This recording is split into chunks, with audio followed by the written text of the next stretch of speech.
What is actually unfolding in our nation today?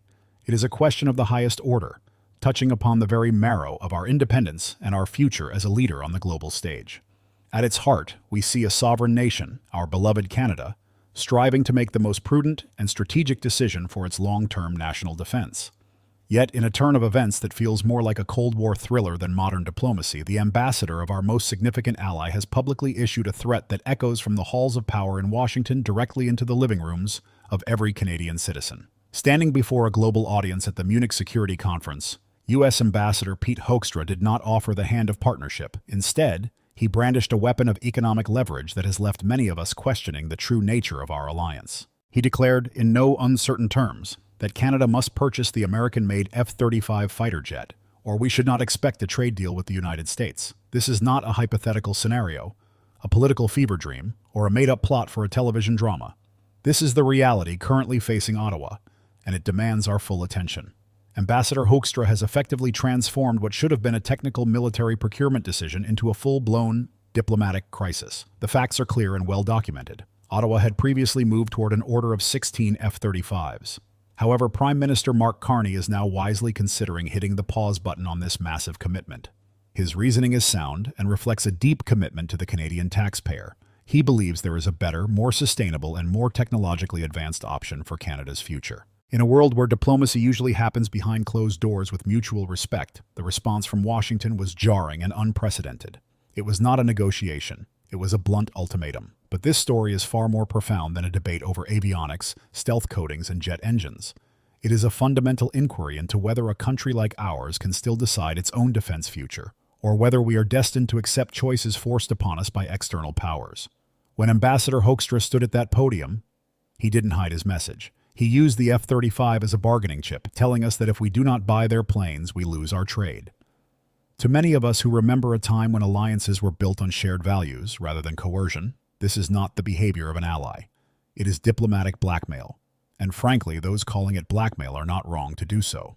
While Washington is busy swinging tariff hammers and making public threats that undermine decades of cooperation, a far more dignified and constructive proposal has quietly emerged from Northern Europe, specifically from a nation that shares many of our values and our geography. The King and Queen of Sweden, accompanied by the chairman of Saab, recently visited our shores. They didn't come with threats or economic ultimatums. They came with an offer of genuine partnership regarding the Gripen E fighter jet. This is where the core difference lies, and it is a difference that every Canadian should feel proud of. Saab isn't just looking to sell us a finished product and walk away with our tax dollars. They are offering a complete technology transfer, including the construction of a full-scale assembly plant right here on Canadian soil. This move alone would create up to 10,000 high-quality jobs for our citizens, revitalizing our aerospace sector and ensuring that Canadian expertise remains at the forefront of global innovation. Under this proposal, Canada wouldn't just be a customer. We would become a global manufacturing hub, capable of producing gripens for other international contracts, including providing vital support for our friends in Ukraine. This choice represents the crossroads of our national identity in the 21st century. With the F-35, Canada remains a customer, forever dependent on a foreign supplier for every nut, bolt, and line of code. With the gripen, Canada becomes an industrial partner with true autonomy and the ability to chart our own course. Defense analysts have noted that the Swedish proposal isn't just economically superior, it offers something that Washington seemingly refuses to grant us: true sovereignty. Before we can fully appreciate why the gripen might be the better path forward, we must look objectively at the real problems plaguing the F-35 program.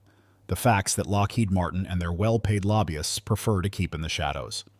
This is the part of the story that mainstream media often avoids because it challenges the status quo, but it is essential for every Canadian taxpayer to understand the risks involved. The first major issue is mission readiness, a metric that determines whether a plane can actually fly when a crisis hits.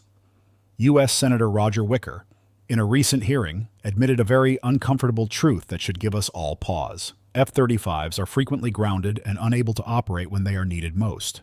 Their actual mission readiness rates are far below the ambitious promises made at the start of the program. These aren't criticisms from outside skeptics or political rivals.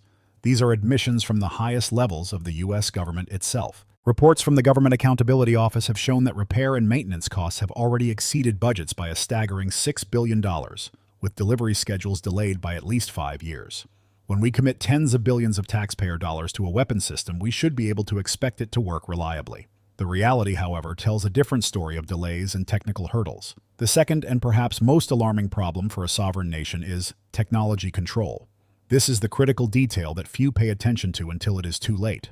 The United States maintains total ownership of all software and core technology within the F-35. Canada would be forbidden from upgrading the aircraft on our own, and we would be unable to even maintain them without explicit permission and technical keys from Washington. Every single modification, every software update, and every replacement part must be funneled through the ELIS system, an autonomic logistics information system entirely controlled by the United States. Consider the implications. If Washington ever decides to deny a software update or withhold a specific part due to a political disagreement or a change in trade policy, our entire fleet of F-35s could be disabled overnight. No bombs would be needed to take our Air Force out of the sky. It would take nothing more than an administrative decision in another country. Furthermore, there is the issue of compatibility and flexibility within our existing infrastructure. The United States has claimed that Canada simply cannot operate two different types of fighter jets within the same fleet effectively. History, however, proves this is a dishonest and historically inaccurate argument. The Royal Canadian Air Force has a proud history of simultaneously operating CF-18s, CF-101s, and many other types without issue. Moreover, the Gripen has already been used extensively in NATO exercises and is proven to be fully compatible with all alliance systems. So why the emphasis on this supposed problem? The answer is control. When the F-35 debate first erupted, certain voices were very loud in their support. Retired General Tom Lawson warned that Canada shouldn't operate two different types of jets. His argument sounded professional, until one learned a small, inconvenient detail. General Lawson had worked as a consultant for Lockheed Martin for 6 years after his retirement. This is a classic conflict of interest, and for many Canadians, it is a cause for serious concern regarding who is actually whispering in the ears of our decision-makers. Contrast that with the brave voice of retired Lieutenant General André Deschamps. He was once the strongest advocate for the F-35 program and the person who initially proposed that Canada should buy the jet. Yet today, Lieutenant General Deschamps is calling for the contract to be cancelled. Why the change of heart from such a high-ranking officer? He realized that the U.S. controls too much. He saw that the software, the parts, and the upgrades were all held firmly in Washington's hands. He understands now that Canada cannot operate the F-35 without continuous, ongoing approval from our neighbor to the south. In an era of political volatility, where a leader like Donald Trump has even discussed the idea of annexing Canada as the 51st state, how can we possibly trust such a long-term, restrictive commitment? This isn't just about aviation. It's about the very survival of our sovereignty. When the general who once championed the plane now warns us to walk away to protect our national interest, we must listen with gravity. If you think these concerns are merely theoretical, look at the recent experience of Denmark. Last March, an incident occurred that shocked Danish lawmakers and should serve as a chilling warning to us all. The United States took parts from Denmark's own F-35 aircraft and transferred them to Israel without even asking for Copenhagen's consent or providing prior notification. Denmark was unable to stop the transfer and was effectively bypassed. This move directly violated Denmark's own foreign policy regarding the Middle East. But because the U.S. controls the F-35 supply chain and the LES logistics system, Copenhagen had no say in how their own multi-million-dollar equipment was used.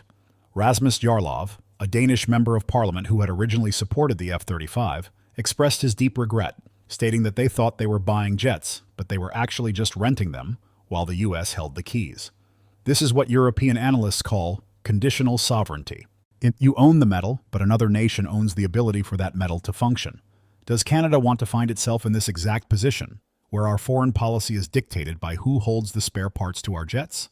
Are we willing to accept that Washington could take parts from our aircraft without permission? Or do we want a future where sovereignty is an operational reality? This is exactly what Sweden is proposing with the Gripen. Saab's proposal is about building an independent defense industry on Canadian soil.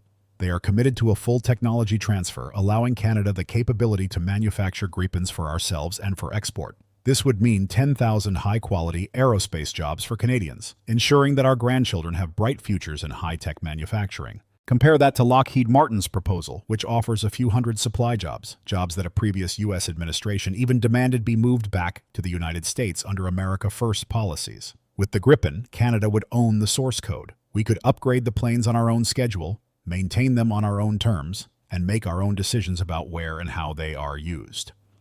There would be no ELIS system tracking our every movement, and no risk of being cut off due to a political spat or a trade war. Sweden understands this because they lived through the Cold War as a neutral power that had to rely on its own wits and industry. They learned that technological independence is the only way to ensure political independence. This is sovereign sustainment, the ability to maintain operations independently of anyone else's whims.